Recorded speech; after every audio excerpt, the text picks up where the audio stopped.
Oke, sebelum kita pasang head nih, pastikan stud hole nih bersih. Oke, tiada kotoran dan tiada air di dalam, juga tiada lembapan. So, ini cara kita bersihkanlah stud hole.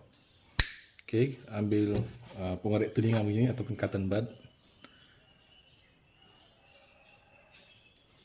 Kemudian kita bersihkan.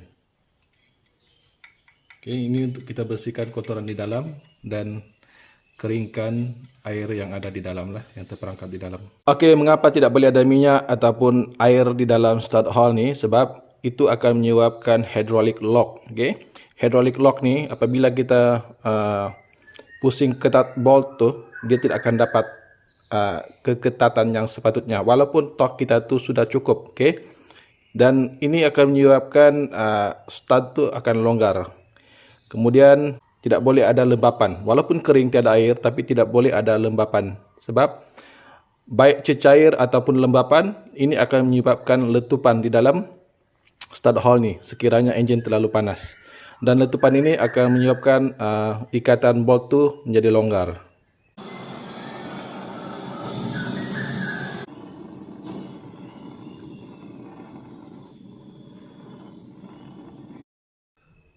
Stud hole pun bersih dan betul-betul kering lah.